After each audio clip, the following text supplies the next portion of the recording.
chapter 3. 1 John chapter 3, and we're going to pick up at verse 11 this morning. 1 John chapter 3, beginning at verse 11.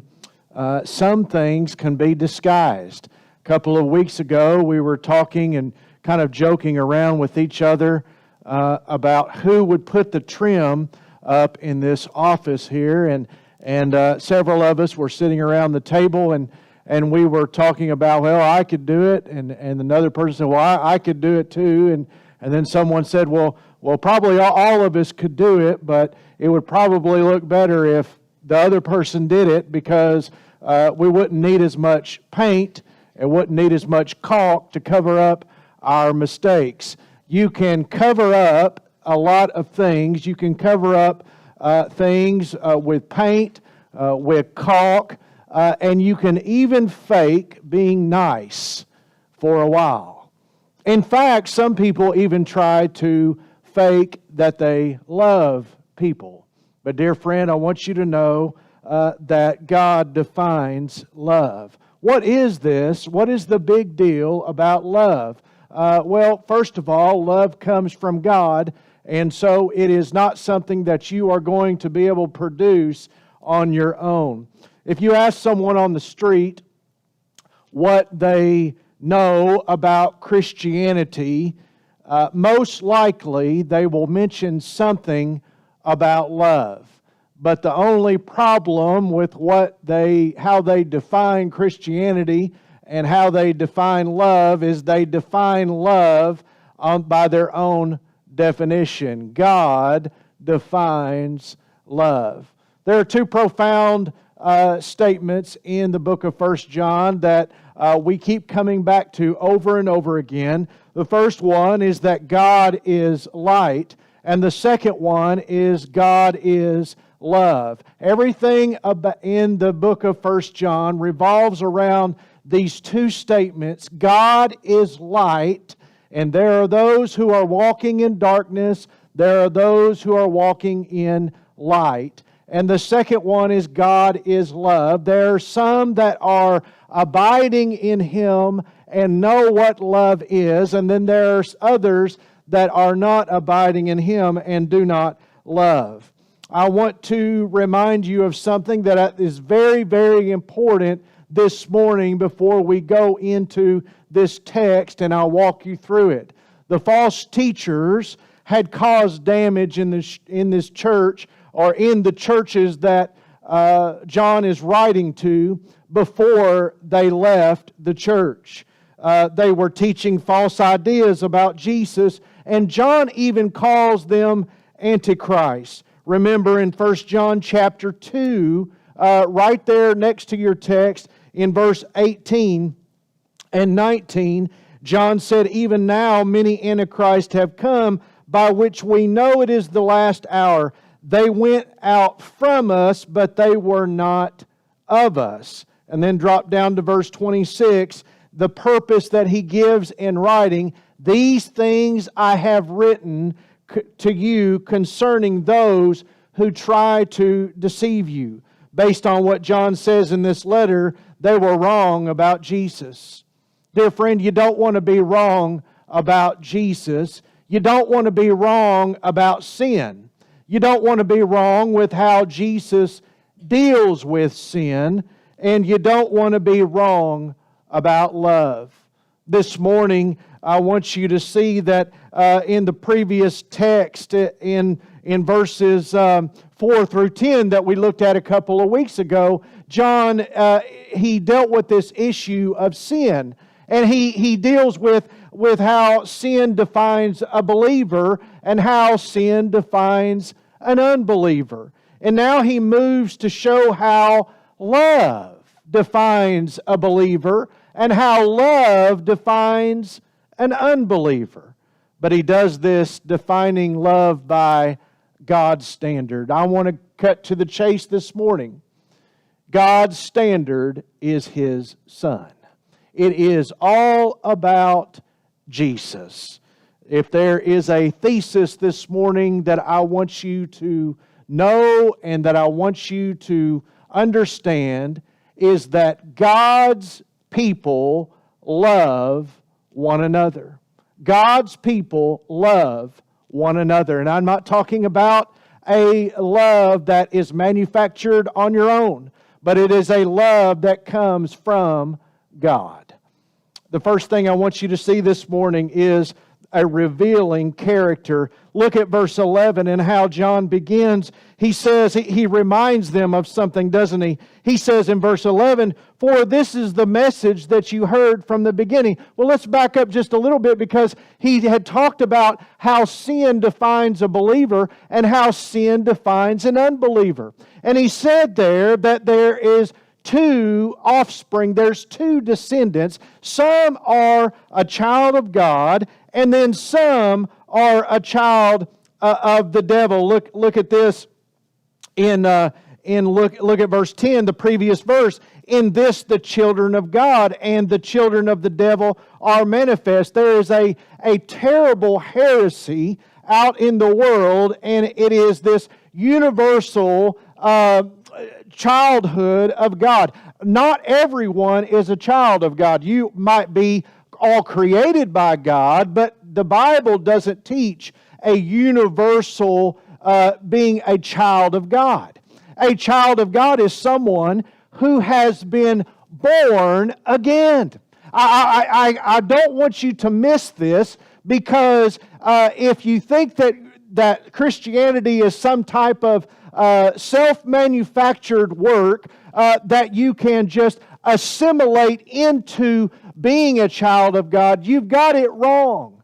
Jesus told Nicodemus, "You must be born again." And so there is this new birth that he's talking about. There's a difference in people. There are two kinds of people. Now watch what he says. Hold that thought, because I'm going to come right back to that. He says, first of all, "This is the message that you have heard from the beginning." Well, this is just right off the lips of Jesus. There's a lot in this text that comes right from just the teaching and the preaching of Jesus Christ. For example, when he says, "This is the message that you've heard from the beginning." The beginning of what? Well, the beginning of your walk with Jesus, the beginning of your relationship with Jesus. When you were born again, this is the message that you've heard. Well, what is it? Well, John 13:34, it says that where Jesus said, "A new commandment I give unto you, that you should love one another." There's a great example. Another good example is John 15:12, when he said almost exactly the same thing. And Jesus said, "This is my commandment, that you love one another." John is just echoing what Jesus has already said. This is the message that you've heard from the beginning, that you should love one another. Well, he's going to illustrate what he means here by giving us a negative example from the Old Testament. And he says there in verse 12, "Not as Cain." He's going to tell you what love doesn't look like. This is what love doesn't look like, in order so that you can see what love really is. Now, so go back with me in Genesis chapter 4, verses 3 through 8, and we know the story, right, of Cain and Abel. Let's go back there and look at it. Genesis chapter 4 and verses 3 through 8. We're not going to spend a lot of time there, but I want you to be reviewed on it. Genesis chapter 4 and verse 3. Look at what it says in verse 3. Genesis 4:3. After a little introduction to who they are, look at verse 3. "And in the process of time, it came to pass that Cain." Now, this is the person that John is using as a negative example. He's using Cain. Don't be like Cain. He says, "Cain brought an offering of the fruit of the ground to the Lord." This is what Cain brought. Cain brought something to God. Cain brought an offering to God. I guess he had an intention of worshiping God, didn't he? He had an intention of pleasing God. But look at verse 6. In verse 6, Abel, his brother, by the way, that says that in the previous verses, we have Cain and Abel, the two sons of Adam and Eve. Now, I don't know about you, but I've got to put this all in perspective. We've got the first people in the world, and these are their sons. Now go back, though. What happened to Adam and Eve? Adam and Eve, they were in perfect fellowship and harmony with God, and they believed a lie, and they fell into sin. This is their children. This is the first children of the first family of history. It doesn't. That's huge, isn't it? This is profound. This is interesting. And now you have two sons. One of them brings an offering, and then in verse 6, the other son also brought of the firstborn of his flock and of their fat. And the Lord. Now here is where just everyone needs to listen. The whole world needs to listen right here. The key word here is the Lord. The Lord. Now, it doesn't really matter what you think about love. It matters what God thinks about love.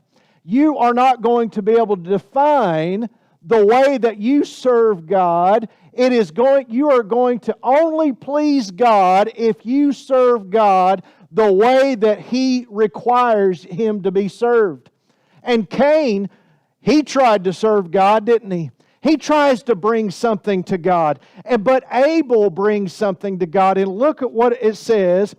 And the Lord respected Abel in his offering, but He did not respect Cain in his offering. Now I want to stop here because I hear all the time, well, it doesn't matter how we're all trying to get to the same. I'm sure you want to be saved from hell, but it does matter how you go about it. You have to go through the way that God said to go. And it says later on in the Bible that there's no other way except through Jesus to get to the Father. Jesus is the way and the truth and the life. No man comes to the Father except by me. This is the story right here, isn't it? This is the story of what is pleasing to God. How are you going to obtain salvation? You're going to do it God's way, and that's the right way, or you're going to do it your way, and that's the wrong way. Now watch this, because he says, I want you to see the rest of the story. But he did not respect Cain and his offering, and Cain was very angry, and his countenance fell. Now, I find this next verse very interesting, and I'm spending a lot more time on this than I'd planned on it. But I find this very interesting, is that even when Cain doesn't do what God required him to do, what happens? God comes to him. I want you to know we serve a gracious God.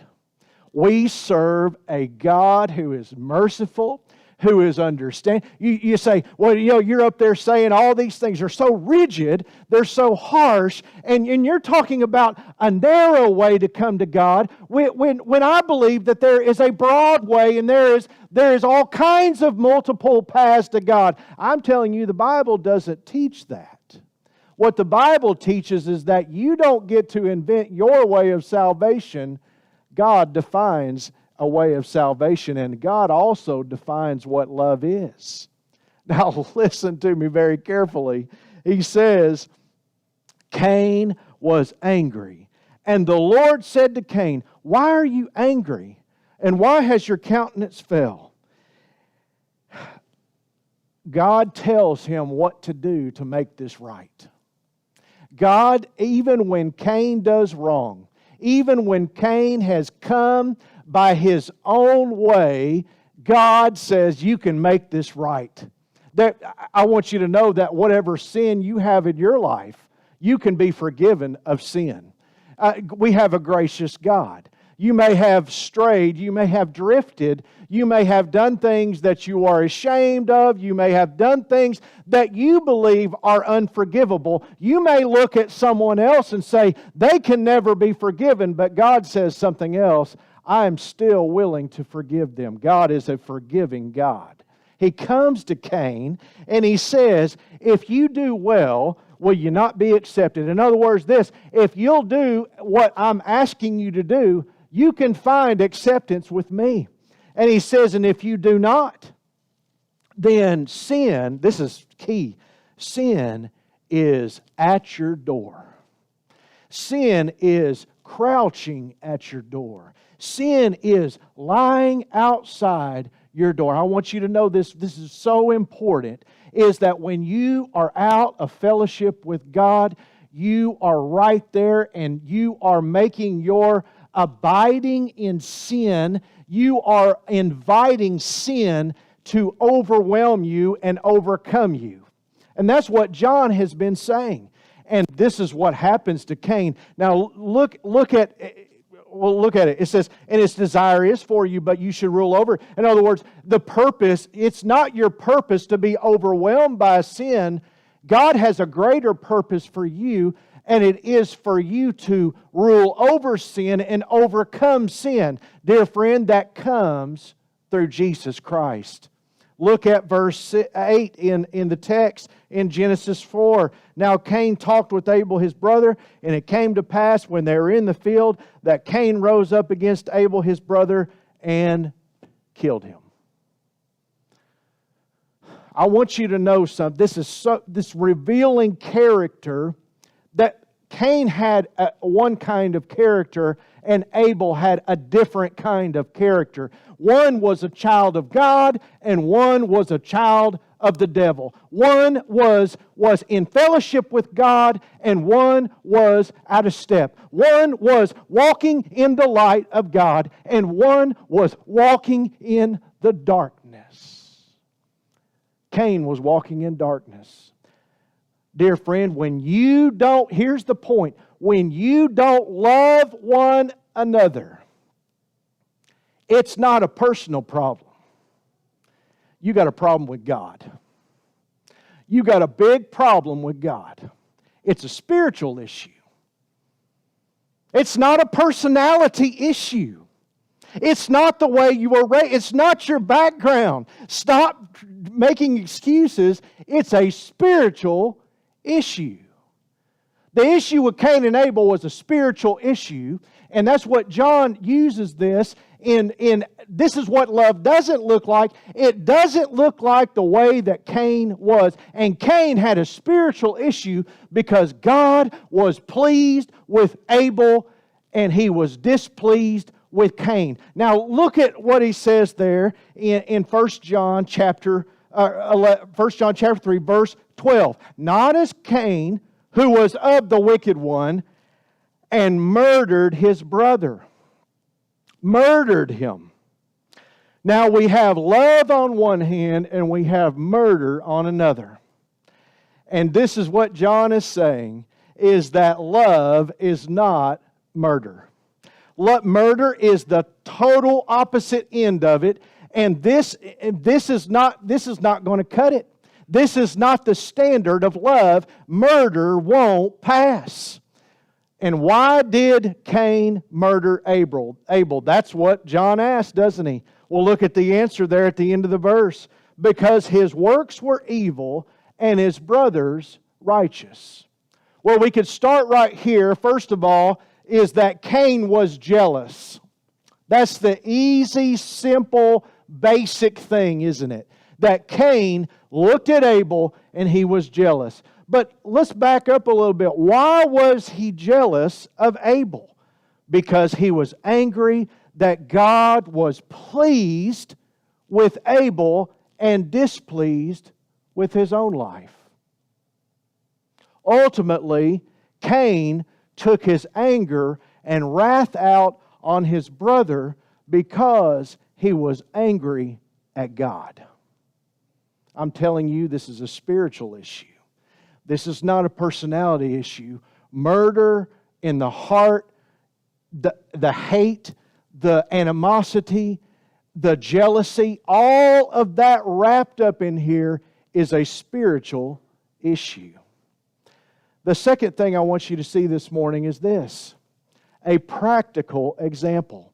He moves on into verse 13 and he's going to tell you This is, I love to say this is where the rubber meets the road, right? This is where everyday living and the Word of God come together. And he says in verse 13, he says, marvel not. Do not be surprised. Marvel not if the world hates you. Well, you have, on one hand, you have believers, and the other hand, you have the world. John is cutting and dividing the humanity into two different groups. One is Cain, the other is Abel. One is righteous, and the other one is evil. One is the world, and the other is unbelievers. And he said to believers, he says, do not be surprised when the world hates you. Now, go on and look at what he says. He says, here's some encouragement. Here's some reassurance. In verse 14, don't you love to know? I love to know. When someone says there's going to be a surprise birthday party, I want to know. I want to know who's the surprise for. When is it going to happen? I want to know. Don't keep me on the edge of my seat. I want to know. I'm going to tell you something else you want to know is you want to know if you're saved, don't you? You want to know if you have eternal life. And John tells you right here that you can know that you are saved. You can know that you are saved when you love one another. It doesn't mean that if you love one another, you will be saved. That's not what it says.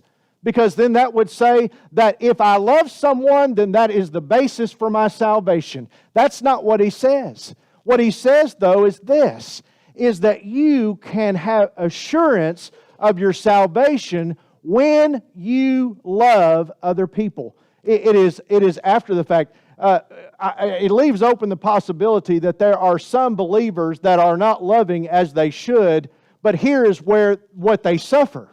Here is the consequence of that. You will not know that you're actually saved.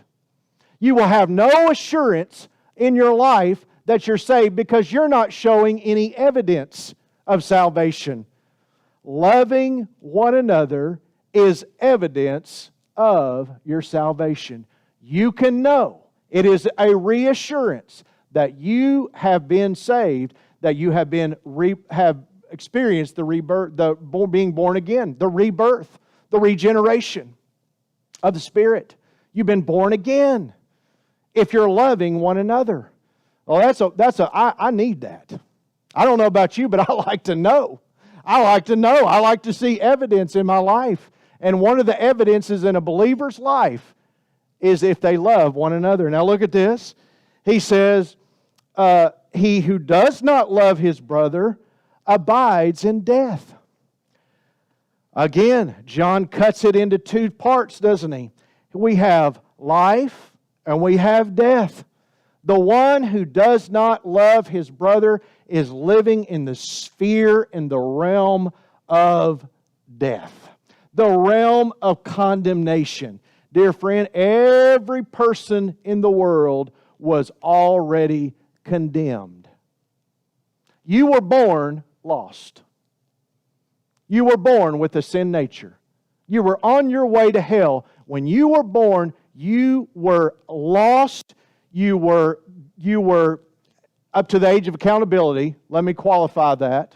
Don't think that I'm saying that babies go to hell. I'm not saying that. What I'm saying is this, is everyone has inherited a sin nature. Already condemned in the realm of death.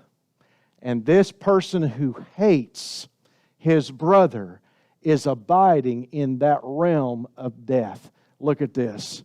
He says in verse 15, whoever hates his brother is a murderer. This reminds us of Matthew chapter 5 on the Sermon on the Mount, and I think John is remembering it. In verse 21 and 22, he's talking about adultery, and he says, if a man looks on another woman, he has already committed adultery in his heart. And he's saying the same thing here about murder. Go on in chapter 5 and verse 27 and 28. In the same context, he talks about murder. And John is telling you right here, if you hate your brother, it is not the same as taking his life, but there's murder in your heart. There is the seeds of murder in your heart. Before Cain, and I don't know exactly how, I always imagine Cain picking up a rock. I don't know if that's how he killed Abel or not.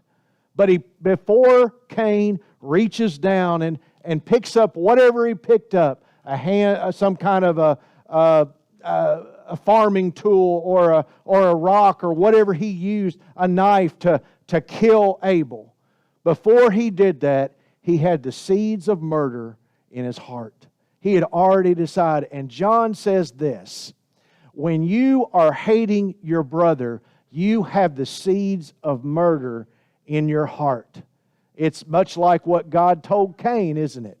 Is that if you do not do well, then sin is right outside the door, is crouching at your doorstep. The seeds are there. You're about to enter into an area that's going to get you in big, big, big trouble. You're going to do something really bad. That's what hating your brother is like. Look at what he says here. And you know that no murderer has eternal life abiding in him. The last thing I want you to see this morning is the ultimate expression. There's a model given to us of God's standard. It's His Son. Look at verse 16. And he says, by this we know love. There John goes again, doesn't he?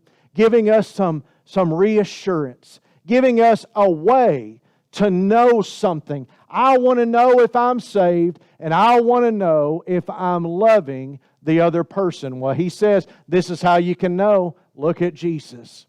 This is how you can know love. Look at Jesus. Look at what he says. He says, because He laid down His life for us. That's how we can know love. That is the supreme example of love, is that Jesus gave His own life voluntarily. He laid it down.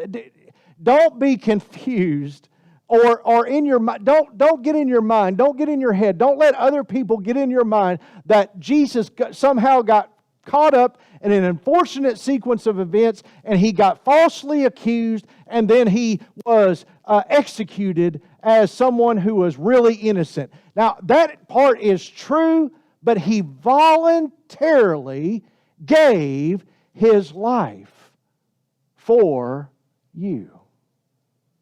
It wasn't that Jesus was caught up in an unfortunate sequence of events.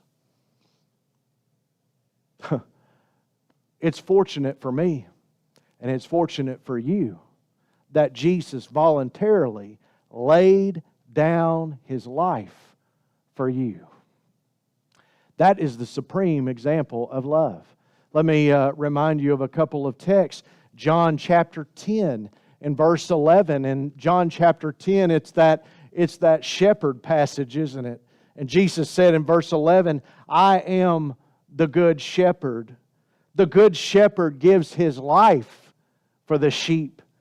Down there a few verses later, Jesus doesn't let this go. He is hammering this point down. In verse 17 and 18, Jesus said, I lay down my life that I may take it again. No one takes it from me, but I lay it down of myself. I have power to lay it down, and I have power to take it again. Jesus laid down His life voluntarily, but He also laid it down as a substitution for us.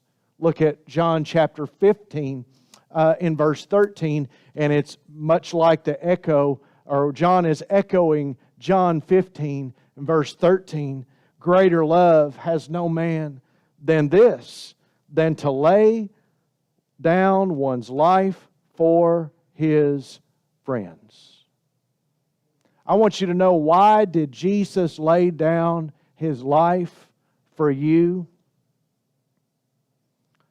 not because you deserved it, but because He's your friend. A friend lays down their life for someone else. That is what John is telling us in verse 16 through 18. He's saying that a real friend, someone that you really love, someone that you really, really love,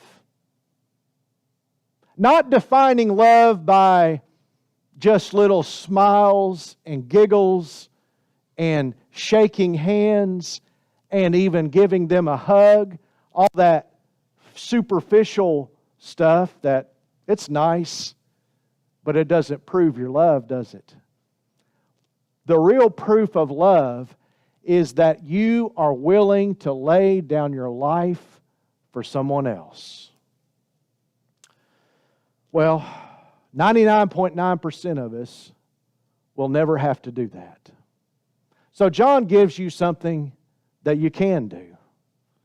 Look at verse 17. He said, this is what you can do. But whoever has this world's goods, and these are the things that belong to the world, the material things, money, stuff, things that belong to the world, really, things that have come from God as a blessing to us. No, you don't have to wait for that opportunity to jump in front of a speeding bus and save someone's life to prove their love. You can do it every day. Now, this is where it's real hard for people. It's convicting, isn't it? Because there's attitudes out there that we think about.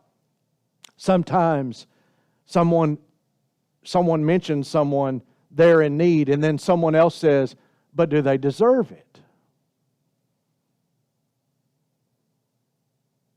Well, that person's not loving, as the Scriptures define love. Because you have this world's goods. Everyone has stuff, material things. And John says you don't have to wait for the bus that's a runaway train that's going to mow someone down and be the one who jumps out in front of them and save their life. You can show your love to them on an everyday basis, and you can do so through material possessions that you already have. Now look at this. He says, whoever has this world's goods and sees his brother in need and shuts up his heart from him, how does the love of God abide in him? Well, the answer is it doesn't. It doesn't. You don't have the love of God when you ignore the needs of someone else. When you see that I have the means to help them and they need help, and I just walk away and turn a blind eye to it, I'm not showing that person that I love them. I'm showing that person that I don't care. And that is not the love of God. It's not the love of God. Look at verse 18. He says, my little children, and this kind of comes back to what I just said a while ago, let us not love in word or in tongue. Easy things for us to say, I love you. You're special to me. You've been on my heart. Things like that. Words. But he says this. There's two things here. But love in truth, and that is walking according to the truth of God. That is walking according to the teaching of Jesus. The truth. I don't think he's talking about sincerity here. I don't think he's talking about genuineness here when he talks about truth. I think what he's talking about is the truth of God. The truth about love. The way that God defines love. And he says, but do it in deed.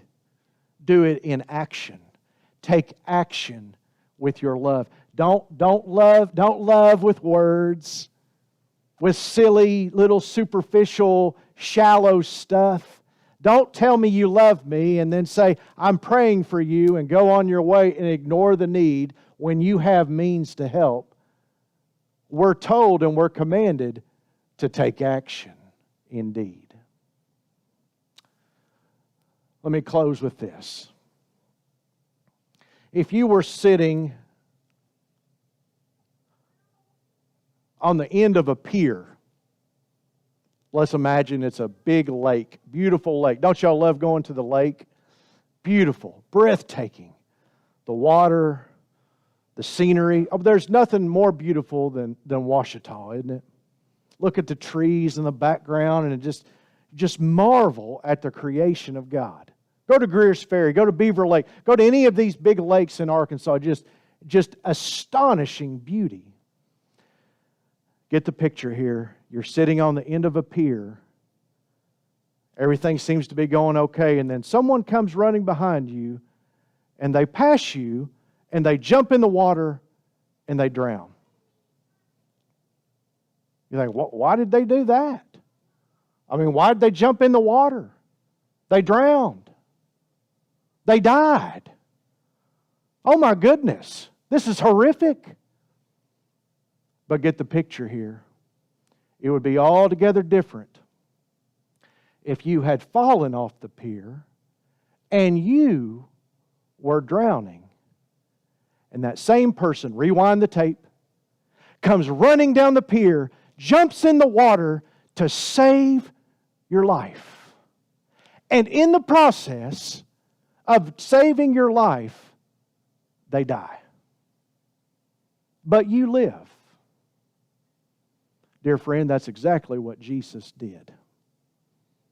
And the difference between you remaining lost and you being saved is knowing of the love that this man had for you, because you were going to die, but instead He gave His life for you.